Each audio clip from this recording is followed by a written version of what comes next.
Eu me converti e fui ordenado pelo Dr. Roy Davis na Igreja Batista Missionária e me tornei ministro e tenho o tabernáculo em que agora prego em Jeffersonville. E estava pastoreando a igrejinha e eu, sem dinheiro, pastoreei a igreja 17 anos e nunca peguei um centavo. E não cria, então, nem sequer havia um prato de ofertas nela. E os dízimos que tinha de trabalho, etc., tinha uma caixinha na parte de trás da igreja, dizia uma plaquinha nela: quando o fizestes a um destes meus pequeninos, a mim o fizestes. E então, foi assim que a igreja foi paga. Tínhamos um empréstimo de 10 anos e foi paga em menos de 2 anos. E eu nunca levantei uma oferta de qualquer tipo. E então, eu tinha uns dólares economizados para minhas férias. Ela trabalhou também, na fábrica de camisas Fine. Uma moça adorável, encantadora. E a sua sepultura talvez esteja coberta de neve hoje, mas ela ainda está em meu coração. E lembro-me de quando ela tinha trabalhado tanto para me ajudar a ter dinheiro suficiente para ir até este lago para pescar. E quando eu estava voltando do lago, comecei a ver, entrando em Mishawaka e South Bend, Indiana, e comecei a notar carros que tinham letreiros na traseira, diziam só Jesus. E pensei, parece estranho, só Jesus.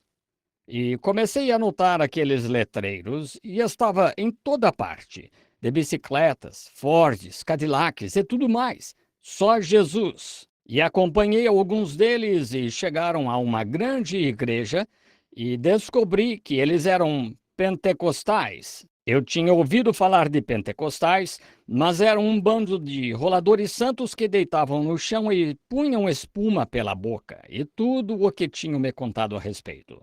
Por isso, eu não queria nada a ver com isso. Então, os ouvi todos comportando-se agitadamente aí e pensei, creio que vou dar uma entradinha. Assim, parei meu velho Ford e entrei, e cantavam como você nunca ouviu na vida. E descobri que haviam duas grandes igrejas, uma delas chamada uma APDJC e a APM. Pode ser que muitos de vocês se lembrem daquelas velhas acho que são unidas, chamadas agora, e chamadas Igreja Pentecostal Unida. Bem, ouvi alguns dos seus mestres e estavam em pé lá. Estavam ensinando a respeito de Jesus e quão grande foi ele, e quão grande foi tudo, e a respeito de um batismo do Espírito Santo. Pensei, do que estão falando? E passado um pouco, alguém se levantou e começou a falar em línguas. Ora, nunca tinha ouvido algo assim na vida. E lá veio uma mulher por ali, correndo o mais que podia. Então todos se levantaram e começaram a correr. E pensei, ora, que coisa! Com certeza eles não têm modos na igreja.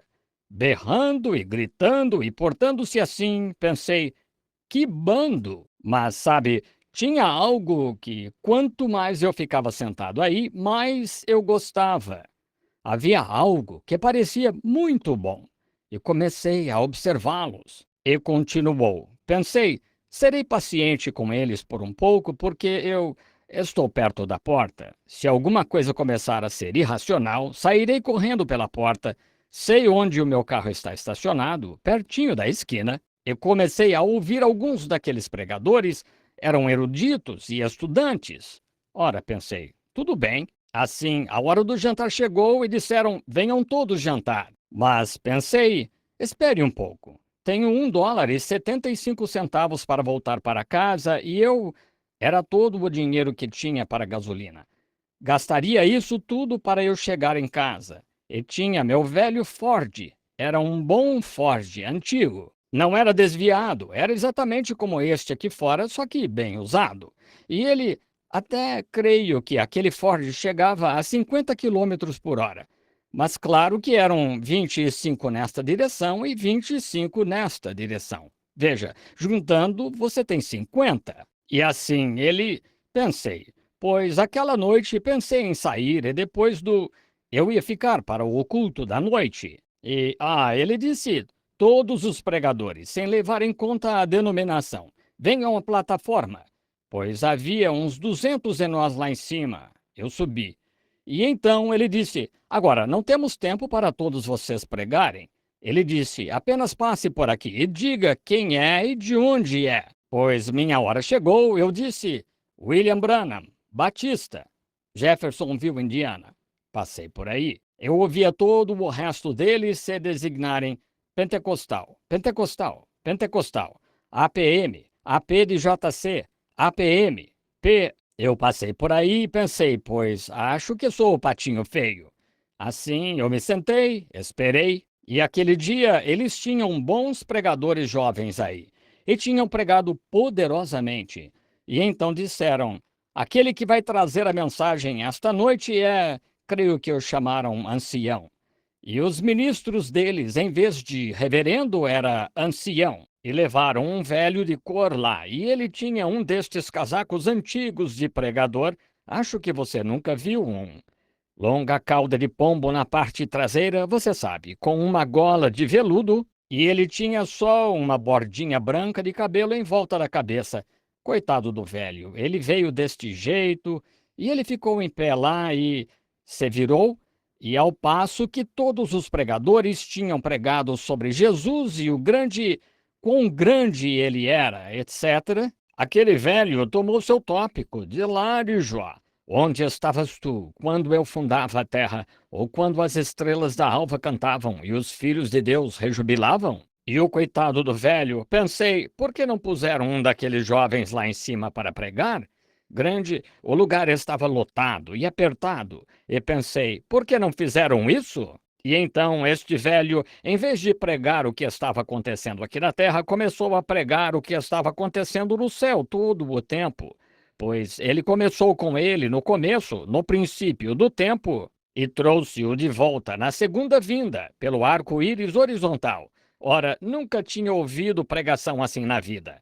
Por volta disso, o espírito caiu nele, ele pulou mais ou menos desta altura e bateu um calcanhar contra o outro, jogou os ombros para trás e foi se dobrando pela plataforma. Disse: Vocês não têm bastante espaço aqui em cima para eu pregar. E ele tinha mais espaço do que eu tenho aqui. Pensei, se isso faz um velho portar-se assim, o que faria se caísse em mim? Eu pensei, talvez eu precise um pouco disso. Ora, quando ele veio, senti tanta pena do velho, mas quando se foi, senti pena de mim mesmo. E olhei ele descer dali. Eu saí aquela noite e pensei, agora, na manhã seguinte, não vou deixar ninguém saber quem sou. Assim fui, e aquela noite passei minha calça, fui ao campo de milho para dormir, e fui e comprei uns pãezinhos amanhecidos. Comprei uma porção deles por 5 centavos. Havia um hidrante lá embaixo, consegui um pouco de água. Assim, eu sabia que isso duraria um pouco, então consegui um pouco de água e a bebi, e fui e comi meus pãezinhos. E voltei e tomei mais água, fui ao campo de milho, tomei os 2 assentos e coloquei minha calça de algodão listrada aí, passei-a no assento. E aquela noite, orei quase toda a noite. Eu disse: Senhor, o que é isto em que entrei? Nunca vi um povo tão religioso na vida.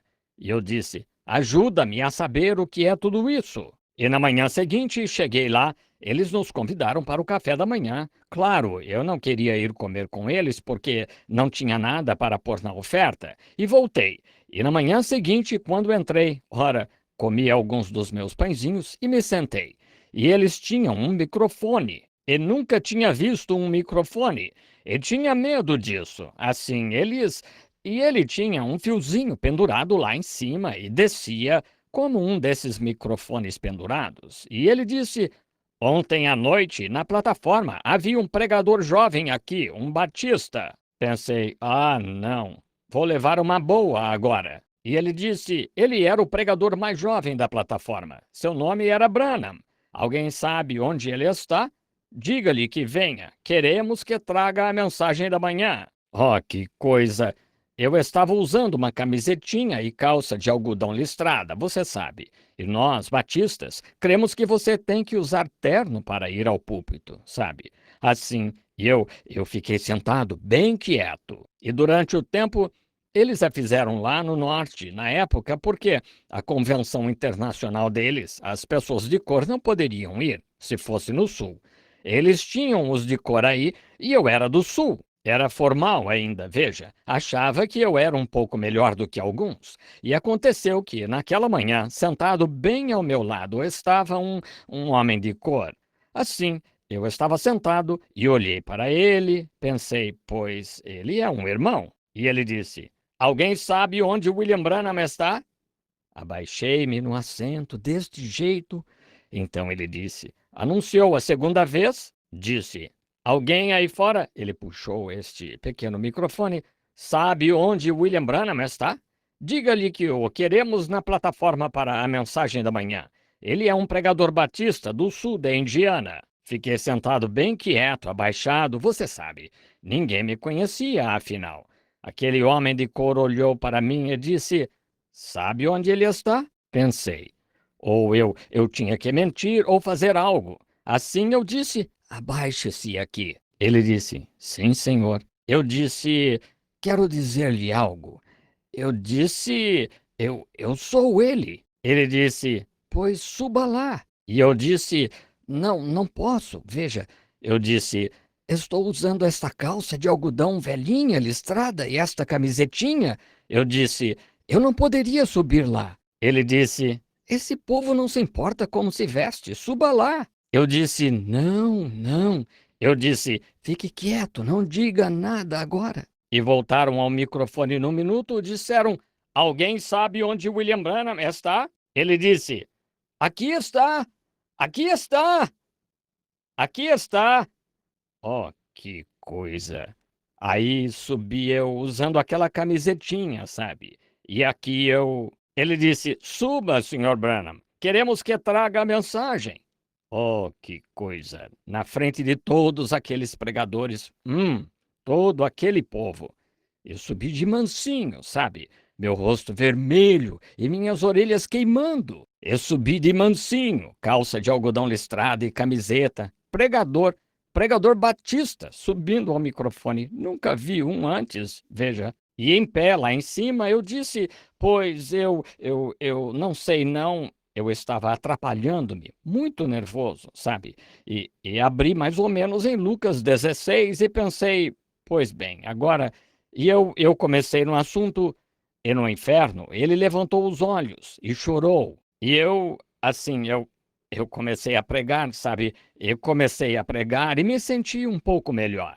E eu disse, o rico estava no inferno e ele chorou. Essas três palavras pequenas, como prego muitos sermões assim, cresto nisto e fale a rocha, você já me ouviu pregar assim. E então ele chorou.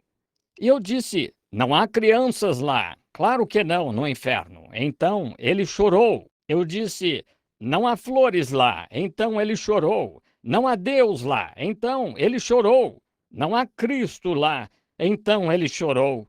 Então eu chorei. Algo me pegou. Que coisa! Oh, que coisa! Não sei o que aconteceu depois. Quando fui voltando a mim mesmo, eu estava em pé lá fora. Aquele povo começou a berrar e a gritar e a chorar nós tivemos um culto tremendo. Quando saí, houve um homem que se aproximou de mim com um chapéu bem grande do Texas, grandes botas, aproximou-se e disse: Sou o ancião fulano.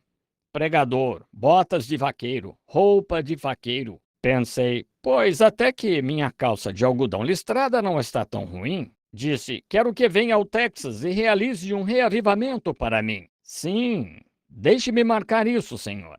E marquei assim. Aí aproximou-se um homem usando este tipo de calça de golfe, a qual usava-se para jogar golfe, você sabe. Tinha aquela calça abaloada. Ele disse, sou o ancião fulano, de Miami.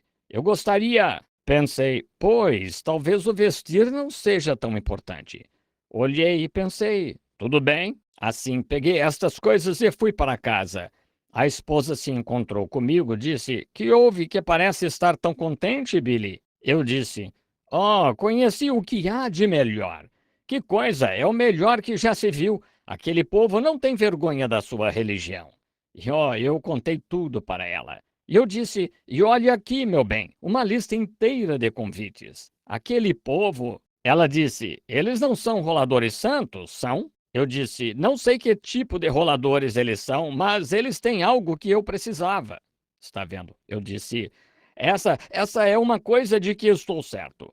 Eu disse: vi um velho de 90 anos voltar a ser jovem. Eu disse: nunca ouvi tal pregação na vida. Ora, nunca vi um batista pregar assim. Eu disse: eles pregam até ficar sem fôlego e dobram um joelho a prumo com o chão, levantam, recobram o fôlego. Pode-se ouvi-los a 2 quarteirões ainda pregando. E eu disse: eu nunca ouvi isso na vida. E eu disse: eles falam numa língua desconhecida. E o outro diz sobre o que está falando. Nunca ouvi isso na vida. Eu disse: você vai comigo? Ela disse: meu bem, quando me casei com você, era para ficar com você até que a morte nos separe. Ela disse: eu vou. Ela disse: agora contaremos aos nossos pais. E eu disse: bem, você conta para sua mamãe e eu contarei para minha mãe. Assim nós fui e contei para a mamãe. Mamãe disse: pois claro, Billy, seja o que for que o senhor o chamou para fazer, vá fazê-lo. E assim, a senhora Brumback pediu que eu fosse até sua casa.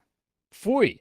Ela disse: de que se trata isso que você está falando? E eu disse: oh, senhora Brumback, disse, vocês nunca viram um povo assim. Ela disse: acalme-se, acalme-se. Eu disse: sim, senhora. Eu disse: desculpe-me. E ela disse: sabia que são um bando de roladores santos? Eu disse: não, senhora, não sabia disso. Eu disse: eles sem dúvida são pessoas boas. Ela disse: que ideia! Acha que vai levar minha filha lá no meio de uma coisa dessas? Disse: ridículo! Isso não é nada senão lixo que as outras igrejas jogaram fora.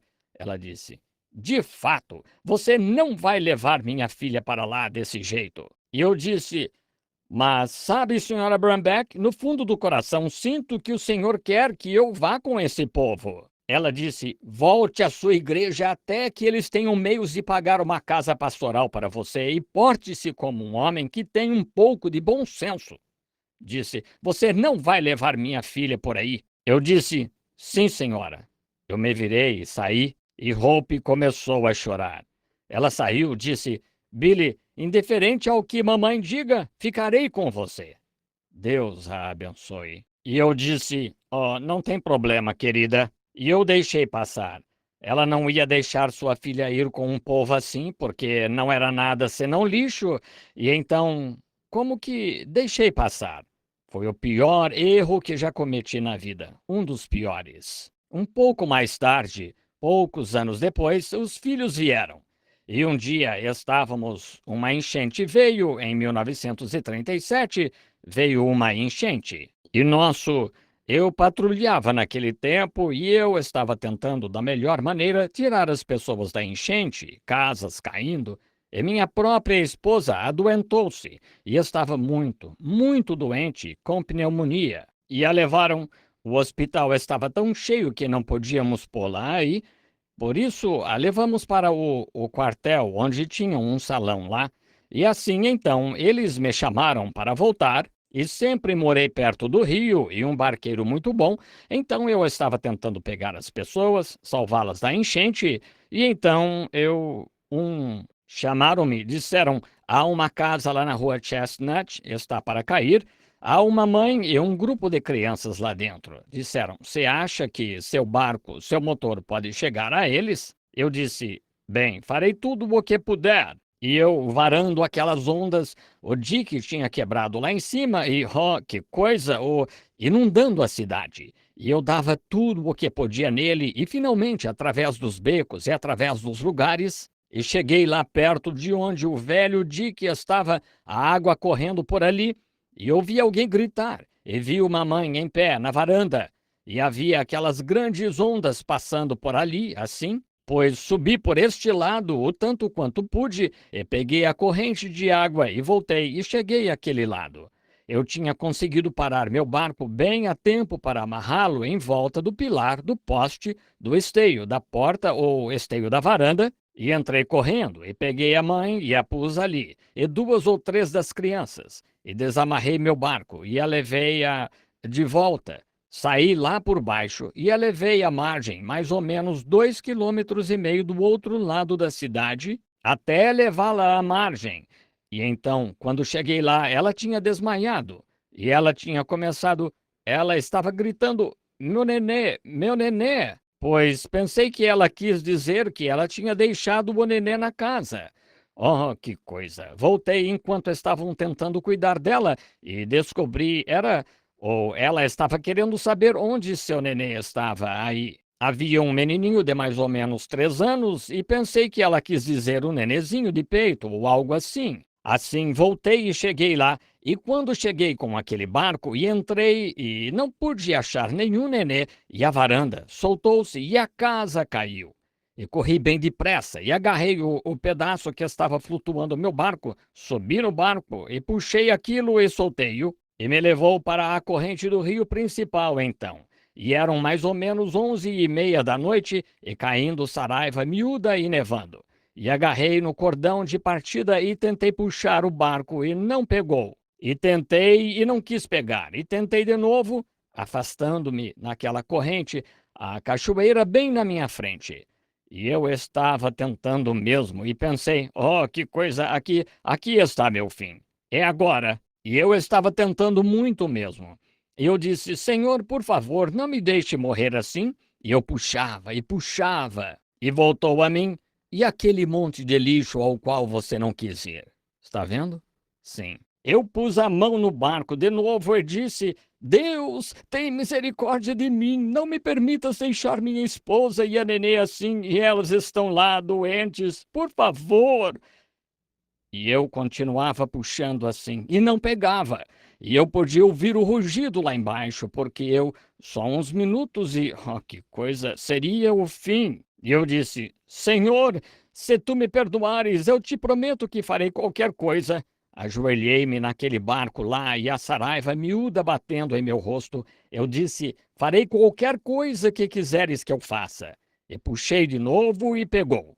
E acelerei o mais que pude, e finalmente cheguei à margem. E voltei para achar a caminhoneta de patrulha, e pensei em. Havia alguns deles que disseram: Ei, o abrigo do governo acabou de ser inundado. Minha esposa e nenê lá dentro, os 2 nenês. E parti para o abrigo o mais rápido que pude. E a água tinha uns 4,5 metros por tudo lá.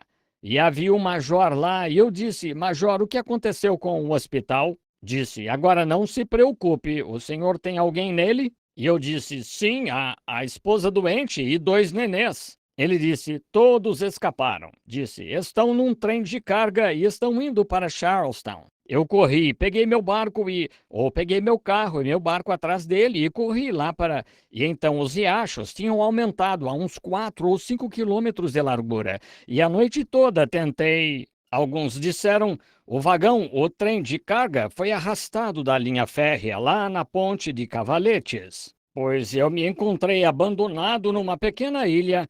Fiquei lá 3 dias. Eu tive bastante tempo para pensar se aquilo era lixo ou não, só repetindo: onde está minha esposa? Finalmente, quando a achei uns dias depois que saí, atravessei.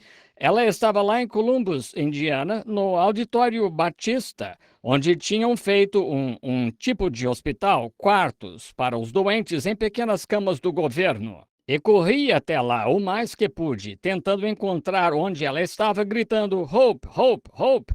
E olhei, e ali estava ela deitada numa caminha, e ela pegou tuberculose. Levantou a mãozinha ossuda e disse, Billy. E eu corri até ela e disse, Hope, meu bem. Ela disse, estou horrível, não é? Eu disse, não, meu bem, você se parece bem. Por uns 6 meses nós trabalhamos com tudo o que estava em nós para tentar salvar a vida dela, mas ela continuava ficando cada vez pior. Um dia eu estava patrulhando e eu estava com meu rádio ligado e pensei ter ouvido fazerem uma chamada no rádio. Disse, para William Branham, querem o senhor no hospital imediatamente, esposa morrendo.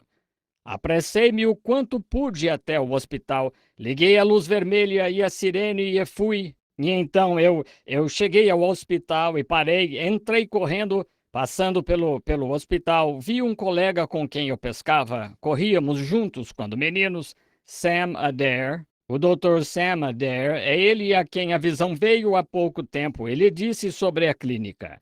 E ele disse: se alguém duvidou da visão, chame-o a cobrar se quiser saber se foi assim ou não. E assim, ele saiu assim e estava com o chapéu na mão. Ele olhou para mim e começou a chorar. E eu corri até ele, o abracei. Ele me abraçou, disse: Billy, ela está morrendo. Ele disse: sinto muito. Fiz tudo o que pude, tenho tido especialistas e tudo mais. Eu disse: Sam, certamente ela não está morrendo. Disse: sim, ela está morrendo. E ele disse: não entre aí, Bill. E eu disse: tenho que entrar, Sam. E ele disse: não entre, por favor, não faça isso. Eu disse: deixe-me entrar. Disse: vou com você. Eu disse: não, fique aqui fora. Quero ficar com ela nos seus últimos minutos. Disse: ela está inconsciente. Entrei no quarto e a enfermeira estava sentada ali e estava chorando, porque ela e Hope foram companheiras de escola. E assim eu olhei e ela começou a chorar. Levantou a mão e começou a sair. Eu olhei para ela e a sacudi. Ali ela estava, tinha emagrecido de uns 55 quilos a uns 27. E eu a sacudi. E se eu viver até 100 anos, nunca me esquecerei do que aconteceu. Ela se virou e aqueles olhos bem grandes e bonitos olharam para mim. Ela sorriu. Ela disse: por que me chamou de volta, Billy? Eu disse: meu bem, acabo de receber a transmissão. Eu tinha que trabalhar. Estávamos muito endividados e uma conta do médico de centenas de dólares e nada para pagar. E eu tinha que trabalhar. E eu a visitava 2 ou 3 vezes por dia e toda noite. E naquele tempo, quando ela estava naquela condição, eu disse: o que quer dizer com chamar você de volta? Ela disse: Bill, você tem pregado sobre ele, tem falado sobre ele, mas não faz ideia do que é. Eu disse: do que você está falando? Ela disse: do céu. Ela disse: olhe, ela disse, eu estava sendo escoltada ao lar por algumas pessoas, homens ou mulheres ou algo, estavam vestidos de branco. E ela disse: eu estava sossegada e em paz. Disse: grandes pássaros bonitos voando de árvore em árvore. Ela disse: não pense que estou fora de mim. Ela disse: Billy, vou lhe dizer nosso erro. Ela disse: sente-se. Não me sentei, ajoelhei-me, peguei na mão dela. Ela disse: você sabe onde está o nosso erro? E eu disse: sim, querida, eu sei. Ela disse: nunca devíamos ter escutado mamãe. Aquele povo estava certo. E eu disse: eu sei. Ela disse: prometa-me isto, que você irá àquelas pessoas. Disse: porque estão certas. E ela disse: crie meus filhos assim. Ela disse: quero dizer-lhe algo. Ela disse: estou morrendo, mas disse: eu não temo morrer. Disse: é tão belo. Ela disse: só lamento deixá-lo, Bill, e sei que você tem essas 2 criancinhas para criar. Ela disse: prometa-me que você não ficará solteiro e não deixará meus filhos serem levados de vento em popa. Isso foi uma coisa sensata para uma mãe de 21 anos. E eu disse: não posso prometer isso, Hope. Ela disse: por favor, prometa-me. Disse: uma coisa quero dizer-lhe. Disse: você se lembra daquela espingarda? Eu gosto demais de espingardas. E ela disse: você queria comprar aquela espingarda aquele dia e não tinha o bastante para dar de entrada? Eu disse: sim. Ela disse: tenho poupado meu dinheiro, moedas de 5 centavos, para tentar dar de entrada naquela espingarda para você. Ela disse: agora, quando isto acabar e você voltar para casa, olhe no sofá-cama ou na cama de armar, debaixo daquela folha de papel em cima, e você encontrará o dinheiro lá. Ela disse: prometa-me que comprará aquela espingarda. Você não sabe como me senti quando vi aquele dólar e 75 centavos em moedas de 5 centavos. Aí eu comprei a espingarda. E ela disse: lembra-se daquela vez que você foi ao centro comprar-me um par de meias e nós íamos a Fort Wayne? Eu disse: sim. Eu tinha voltado da pescaria e ela disse: tínhamos que ir a Fort Wayne. Eu tinha que pregar aquela noite. E ela disse: Sabe, eu disse a você, há dois tipos. Um chamado chiffon e o que é o outro, rayon, está certo? Rayon e chiffon, pois seja qual for, chiffon era o melhor, certo? E ela disse: Agora compre-me uma de chiffon no estilo, sabe, aquele negócio que tem aquela coisinha na parte de trás da meia, na parte de cima. E eu não entendia de roupas de mulheres, assim, eu estava andando pela rua e dizendo chiffon, chiffon, chiffon, chiffon, tentando ir pensando em chiffon, chiffon, chiffon. Alguém disse: Oi, Billy. Eu disse: Ah, oi, oi. Chiffon, chiffon, chiffon, chiffon, chiffon. E cheguei à esquina e encontrei-me com o Sr. Spohn. Ele disse: Ei, Billy, sabia que as percas estão beliscando agora lá no lado daquela última pilastra da ponte? Eu disse: Certamente. É verdade? Sim, pensei então quando o deixei para trás. O que era mesmo aquilo? Esqueci. Assim, Thelma Ford, uma moça que eu conhecia, trabalhava na loja de 10 centavos e eu sabia que vendiam meias para mulheres lá, por isso fui lá. Eu disse: Oi, Thelma. E ela disse: Oi, Billy, como vai? Como está Hope? E eu disse: Bem. Eu disse: Thelma, quero um par de meias curtas para a Hope. Ela disse: A Hope não quer meias curtas. Eu disse: Sim, senhorita, quer sim. Disse: Você quer dizer meias de senhoras? Ah, claro, eu disse: É isso. Pensei: Ah, não, já mostrei minha ignorância. E ela disse: Que tipo ela quer? Pensei: Oh, não. Eu disse: Que tipo vocês têm? Ela disse: Pois temos rayon. Eu não sabia a diferença. Rayon, chiffon, tudo parecia o mesmo. Eu disse: É essa que quero. Ela disse: Eu disse: Apronte-me um par delas, no estilo. E ela: Errei, como é? Na moda, na moda. E assim eu disse: apronte-me um par delas. E quando ela entregou para mim, custaram só uns 30 centavos, 20 centavos ou 30 centavos, cerca da metade do preço. Pois eu disse: dê-me dois pares delas. Está vendo? E voltei para casa e eu disse: sabe, meu bem, vocês mulheres vão pelas lojas por toda a cidade para achar preço barato. Sabe como gosta de se gabar. E eu disse: Mas aqui, olhe aqui, comprei dois pares pelo preço que você compra um par, está vendo? Eu disse: Oh, essa é minha habilidade pessoal. Veja, eu disse, sabe, Thelma me vendeu estas. Eu disse: Talvez ela me deixou comprá-las pela metade do preço. Ela disse: Você comprou o chifão? Eu disse: Sim, senhora. Tudo isso parecia o mesmo para mim. Eu não sabia que havia diferença. E ela disse, Billy, achei estranho quando ela chegou a Fort Wayne. Ela teve que comprar outro par de meias. Ela disse, eu as dei para sua mãe. Disse, elas são para mulheres mais velhas. Disse, desculpe-me por fazer isso. E eu disse, oh, não tem problema, querida. E ela disse, agora não viva solteiro. E ela disse, ela não sabia o que ia acontecer algumas horas depois. E segurei suas preciosas mãos enquanto os anjos de Deus a levaram. Fui para casa. Eu não sabia o que fazer. Eu me deitei lá à noite e ouvi, creio que foi um ratinho. Estava na velha lareira onde tínhamos papéis lá dentro e fechei a porta com o pé. E ali estava pendurado o kimono dela na parte de trás, e jazendo lá naquele necrotério.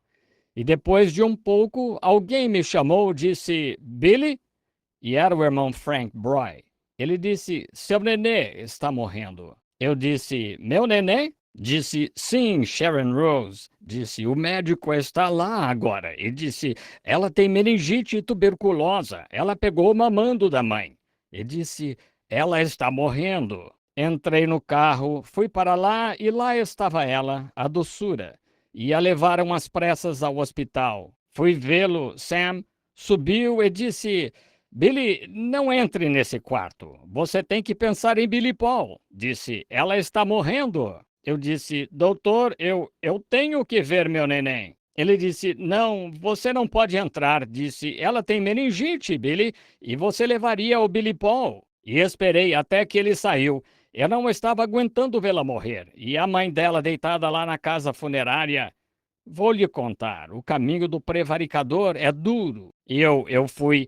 Entrei de mansinho pela porta, e quando Sam saiu e a enfermeira saiu, desci ao porão. É um hospital pequenino. Ela estava num lugar isolado e as moscas estavam em seus pequenos olhos. E tinham uma pequena, o que chamamos de mosquiteiro ou redinha sobre seus olhos. E ela, com pequenos espasmos, sua perninha gorda mexia para cima e para baixo assim, e suas mãozinhas, com aquele espasmo. E olhei, e ela já era grandinha para ser engraçadinha, com cerca de 8 meses. E sua mãe a punha lá fora com roupa de 3 peças, você sabe, no jardim, quando eu chegava, e eu tocava a buzina e ela fazia gu, gu, gu, estendendo os bracinhos, você sabe. E lá jazia minha querida morrendo. Olhei para ela e disse: Sherry, conhece o papai? Conhece o papai, Sherry? E quando ela olhou, estava sofrendo tanto que um daqueles belos olhinhos ficou vesgo. Quase me arrancou o coração. Eu me ajoelhei e disse: Senhor, o que fiz? Não tenho pregado o evangelho nas esquinas, tenho feito tudo o que sei fazer. Não me condenes por isso, nunca chamei aquele povo de lixo. Foi ela que chamou aquele povo de lixo? Eu disse: Sinto muito que tudo isso aconteceu, perdoa-me. Não leves meu nenê. E enquanto eu orava, parecia que um lençol ou pano desceu. Eu sabia que ele me tinha recusado. Agora, esse foi o tempo mais difícil e o mais traiçoeiro da minha vida.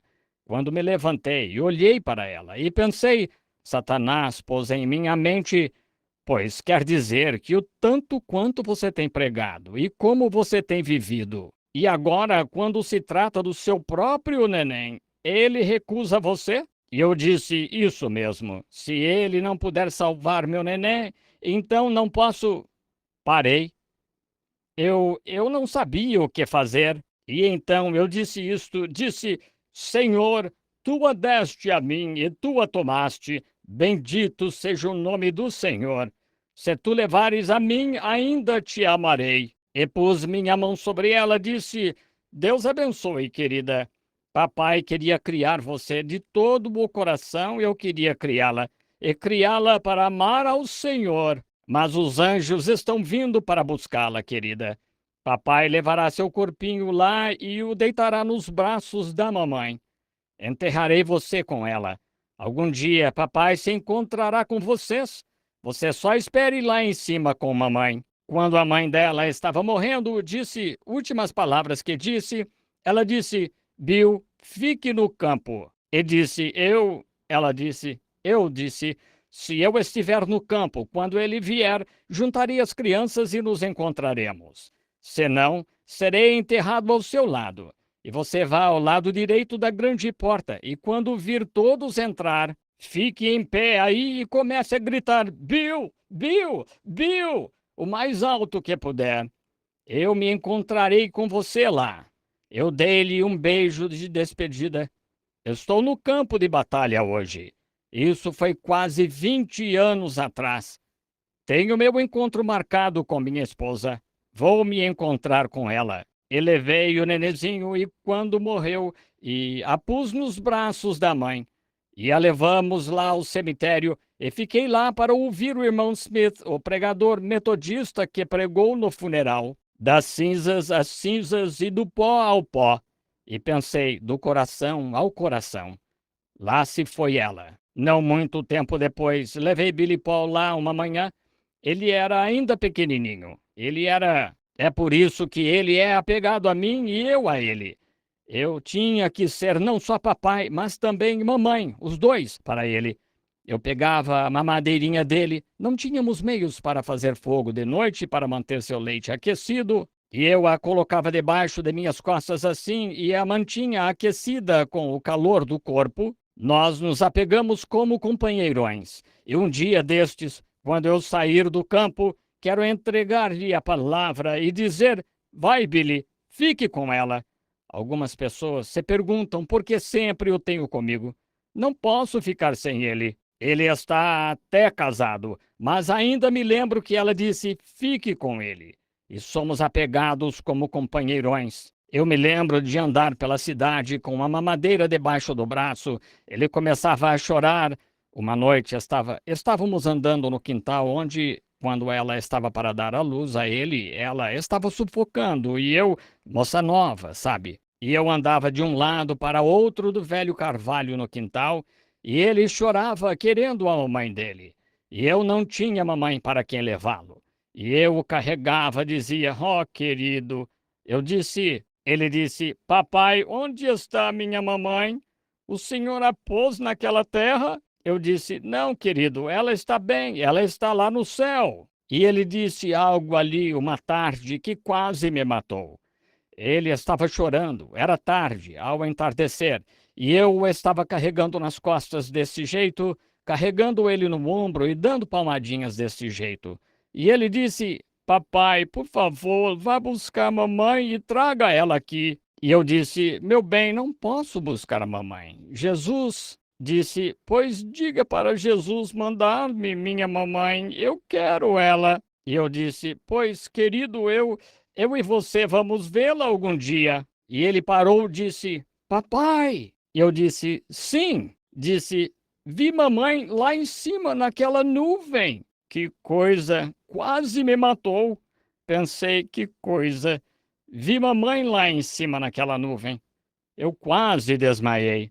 Abracei o pequenino ao meu peito desse jeito e abaixei a cabeça e entrei. Dias passaram. Não podia me esquecer disso. Tentava trabalhar. Não podia voltar para casa, não era mais um lar. E eu queria ficar. Não tínhamos nada, senão aqueles velhos móveis arrebentados, mas era algo que ela e eu gostávamos juntos. Era um lar. E me lembro que um dia eu estava tentando trabalhar no serviço público. Eu tinha subido para arrumar um velho fio secundário. Estava pendurado. Era muito cedo, de manhã.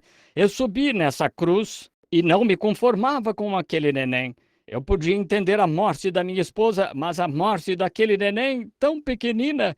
E eu estava lá e estava cantando: "Na colina lá longe estava a velha e rude cruz." E as linhas primárias chegavam ao transformador e saíam as, você sabe, secundárias, e eu estava pendurado lá em cima nela. E aconteceu que olhei e o sol estava saindo atrás de mim, e lá minhas mãos estiradas e o sinal daquela cruz no lado do monte. Pensei: sim, foram meus pecados que o puseram aí. Eu disse: "Sharon, meu bem, papai quer tanto ver você, meu bem. Como gostaria de segurar você em meus braços de novo, queridinha." Eu fiquei fora de mim, havia semanas. Tirei minha luva de borracha, eram 2.300 volts correndo bem ao meu lado. Tirei minha luva de borracha, eu disse: "Deus, lamento fazer isto. Sou covarde, mas Sherry, papai vai ver você e mamãe num minutinho."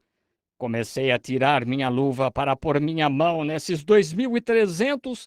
Isso quebraria, pois você nem teria mais sangue em você. E assim eu comecei a tirar aquela luva e algo aconteceu.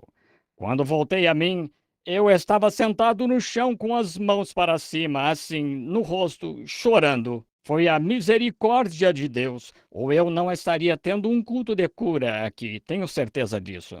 Foi ele protegendo o seu dom, não eu. Arrumei as coisas para ir para casa. Parei, guardei as ferramentas e voltei e disse: "Vou para casa." Chegando em volta da casa, peguei as cartas em casa, meio frio, e entrei. Tínhamos um cômodo pequeno, eu dormia numa caminha lá, e a geada chegando, e aquele fogão velho. Peguei as cartas e dei uma olhada nas cartas. E a primeira coisa foi a pequena poupança de Natal dela, 80 centavos. Senhorita Sharon Rose Branham. Lá estava, tudo de volta. Eu fui guarda florestal. Estendi a mão e tirei minha arma, a pistola, do coldre. Eu disse: "Senhor, eu não consigo aguentar mais. Eu estou morrendo. Eu estou tão atormentado." Puxei o cão da pistola para trás, pus na minha cabeça, ajoelhado lá naquela caminha, naquele quarto escuro. Eu disse: "Pai nosso que estás nos céus, santificado seja o teu nome. Venha o teu reino, seja feita a tua vontade." E enquanto tentava e apertava aquele gatilho mais que podia, eu disse: assim na terra como no céu. O pão nosso de cada dia nos dá hoje. E não disparava. E pensei: oh Deus, estás acabando comigo? O que fiz? Tu nem me deixas morrer. E joguei a pistola no chão. E ela disparou e atirou no quarto. E eu disse: Deus, por que não posso morrer e sair disto?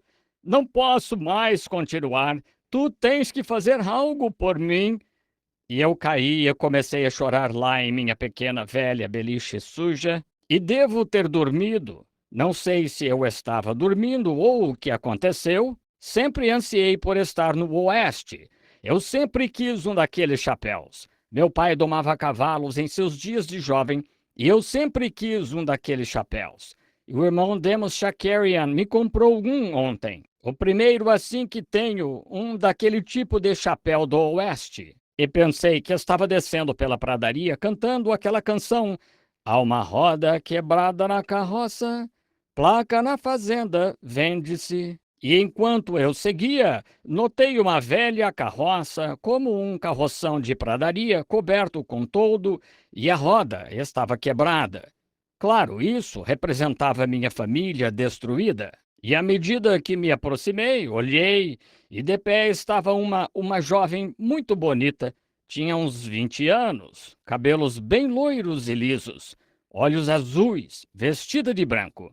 Olhei para ela, disse: como vai? Continuei. Ela disse: oi, papai. E virei para trás, disse: papai? Ora, eu disse: como, senhorita? Eu posso ser seu pai quando você tem a minha idade. Ela disse: papai, o senhor não sabe onde está. E eu disse: o que quer dizer? Ela disse: aqui é o céu. Disse: na terra eu era a sua pequena Sharon. Pois eu disse: meu bem, você ainda era nenezinho. Disse: papai, nenezinhos aqui não são nenezinhos, são imortais. Nunca ficam velhos ou nunca crescem. E eu disse: pois, Sharon, querida, você é uma moça bonita. Ela disse: mamãe está esperando o senhor. E eu disse: onde? Ela disse: lá em sua casa nova. E eu disse: casa nova? Os Branhams não têm lugar fixo, não têm casas. E eu disse: pois eu nunca tive uma casa, querida. Ela disse: mas o senhor tem uma aqui em cima, papai. Não quero ser sentimental, mas é tão real para mim. Quando começo a pensar nisso, tudo volta. Disse: o senhor tem uma aqui, papai? Sei que tem uma lá. Algum dia irei a ela. Ela disse: onde está Billy Paul, meu irmão? E eu disse: pois eu o deixei na casa da senhora Broy há pouco. Disse: mamãe quer ver o senhor. E virei-me e olhei, e havia palácios muito grandes, e a glória de Deus subindo em volta deles. E ouvi um coro angelical cantando: meu lar, doce lar. Comecei a subir uma escada longa, correndo o mais rápido que podia. E quando cheguei à porta, lá estava ela em pé, vestida de branco, aqueles cabelos pretos e longos caídos nas costas. Ela levantou os braços, como sempre fazia quando eu voltava para casa cansado do trabalho ou de algo. Peguei-a pela mão e eu disse: meu bem, vi Sharon lá embaixo. Eu disse: ela se tornou uma moça bonita, não é? Ela disse: sim, Bill. Ela disse: Bill? Pôs os braços em volta de mim e disse nos meus ombros. Ela começou a me afagar. Disse: pare de se preocupar comigo e com a Sharon. Eu disse: meu bem, não posso evitar. Ela disse: agora Sharon e eu estamos melhor do que você. E disse: não se preocupe mais conosco. Você me promete? E eu disse: Hope, disse: tenho sentido muita falta de você e da Sharon, e Billy chora sempre por você. Eu disse: não sei o que fazer com ele. E ela disse: tudo ficará bem, Bill. Disse: apenas prometa-me que não se preocupará mais. E ela disse: não quer sentar? Eu olhei em volta e ali estava uma poltrona muito grande. E me lembro que tentei comprar uma poltrona, agora terminando, Tentei comprar uma poltrona uma vez. Nós só tínhamos aquelas velhas cadeiras comuns com assentos de madeira daquele jogo de cozinha. Tínhamos que usá-las, as únicas que tínhamos, e pudemos comprar uma destas poltronas que inclina para trás, como um. Eu me esqueci que tipo era a poltrona de descanso, e custou US$ 17, e podia-se pagar US$ 3 de entrada e US$ 1 por semana. E compramos uma, e ó, quando eu chegava, trabalhava o dia todo e pregava até a meia-noite pelas ruas e onde eu pudesse pregar, e eu um dia atrasei as prestações. Não conseguíamos pagar. E os dias passaram até que um dia vieram e pegaram minha poltrona e a levaram. Aquela noite nunca esquecerei. Ela fez uma torta de cereja para mim.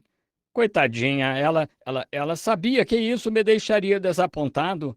E depois do jantar, eu disse: Por que você está tão boazinha hoje, meu bem? E ela disse: Olhe, pedi para os meninos da vizinhança pegarem minhocas para você.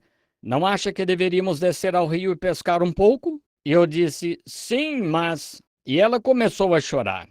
Eu sabia que havia algo errado. Eu imaginei porque já tinham mandado um aviso para mim que viriam buscá-la. E não estávamos conseguindo pagar US$ 1 por semana. Não podíamos, não tínhamos como. Ela me abraçou, eu fui à porta e minha poltrona não estava ali. Ela me disse lá em cima, ela disse: Lembra-se daquela poltrona, Bill? E eu disse: Sim, meu bem, me lembro. Disse: Era nisso que você estava pensando, não era? Sim, disse: Pois não vão levar esta. Esta já está paga. Ela disse: Sente-se só um minuto, quero falar com você. E eu disse: Meu bem, não entendo isto. E ela disse: Prometa-me, Billy, prometa-me que você não se preocupará mais. Você vai voltar agora. E disse: Prometa-me que não se preocupará. E eu disse: Não posso fazer isso, Hope. E bem naquela hora voltei. Estava escuro no quarto. Olhei em volta e senti o braço dela em volta de mim. Eu disse: Hope, você está aqui no quarto? Ela começou a me afagar. Ela disse: Você vai me prometer, Bill? Prometa-me que não vai preocupar-se mais. Eu disse: Eu lhe prometo. E então, quando ela me afagou 2 ou 3 vezes e desapareceu. Eu me levantei e acendi a luz. Olhei por toda a parte. Ela tinha desaparecido. Mas ela só desapareceu do quarto. Ela não está morta, ainda está viva. Ela era uma cristã. Billy e eu fomos à sepultura aqui um tempo atrás, levando uma pequena flor para a mãe e irmã dele, numa manhã de Páscoa, e paramos. O menino começou a chorar. Ele disse: Papai, minha mamãe está ali embaixo. Eu disse: Não, querido, não, ela não está ali embaixo. A irmã não está ali embaixo. Temos uma sepultura fechada aqui, mas longe, do outro lado do mar, há uma sepultura aberta onde Jesus ressuscitou. E algum dia ele virá, trará a irmã e a mamãe com ele. Estou no campo de batalha hoje, amigos. Eu, eu não consigo dizer mais nada. Eu. Deus os abençoe. Vamos inclinar a cabeça um minuto. Oh, Senhor! Muitas vezes, Senhor, tenho certeza que as pessoas não entendem quando pensam que estas coisas vêm facilmente. Mas há um grande dia que virá quando Jesus voltará e todos estes pesares serão tirados.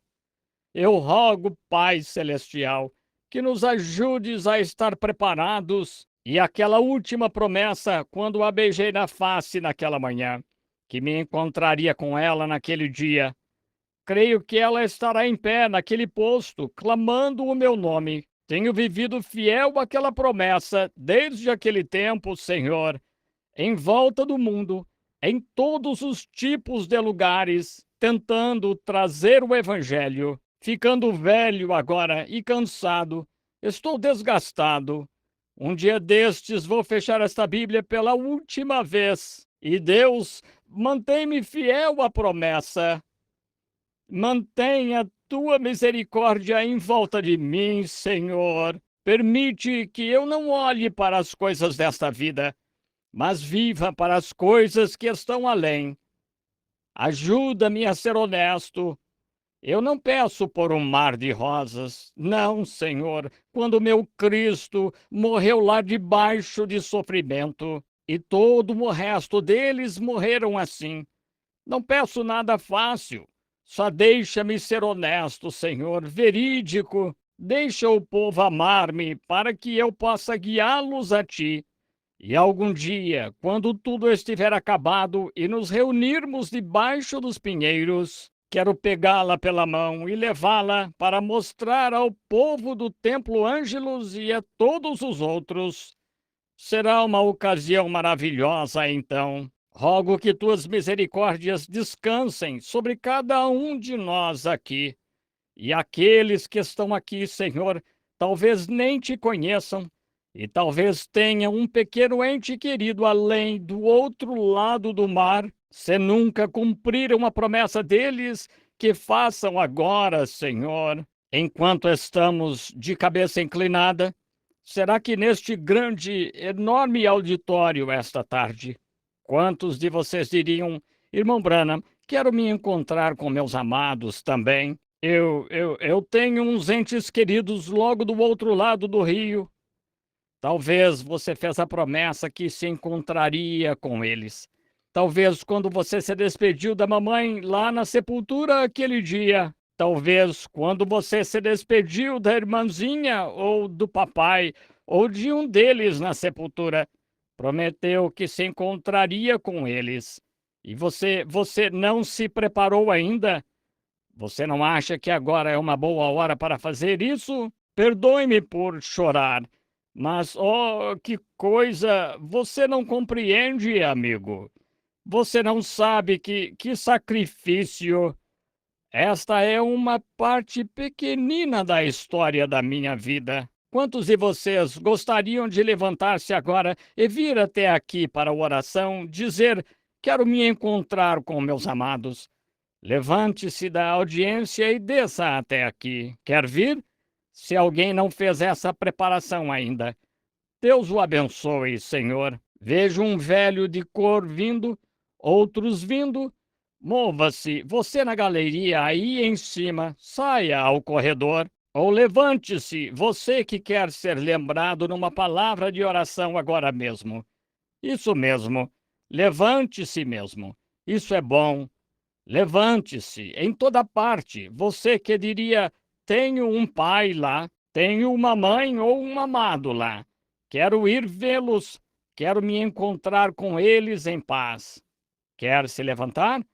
Coloque-se em pé em qualquer parte da audiência. Coloque-se em pé, diga: quero aceitar. Deus a abençoe, senhora. Deus abençoe você lá atrás e abençoe você lá em cima. O Senhor o abençoe aqui, Senhor. É assim mesmo, é em cima, na galeria. O Senhor abençoe você por toda a parte, em toda parte. Levante-se agora para receber uma palavra de oração. Enquanto o Espírito Santo está aqui e movendo-se sobre nossos corações para nos quebrantar. Sabe, o que a igreja precisa hoje é de um quebrantamento. Precisamos ir à casa do oleiro. Nossa inflexível teologia feita em casa às vezes não funciona tão bem. O que precisamos é de um quebrantamento à moda antiga, arrependimento em nossos corações, abrandando-nos com Deus.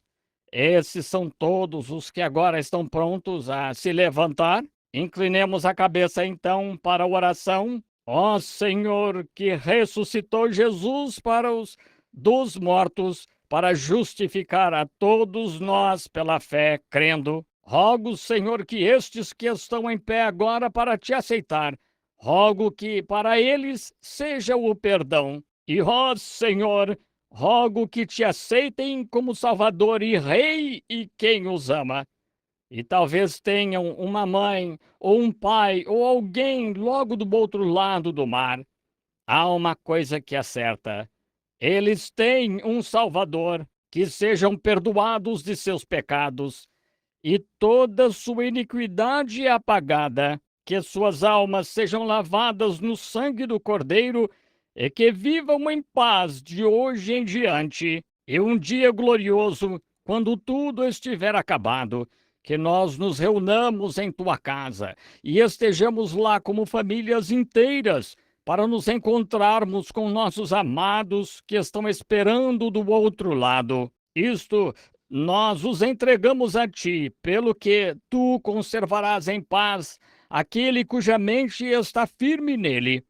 Concede, Senhor, e os entregamos a ti, em nome de teu Filho, o Senhor Jesus. Amém. Deus os abençoe. Tenho certeza que os obreiros veem onde você está e estarão com você num minuto. E agora, aqueles que vão receber cartão de oração.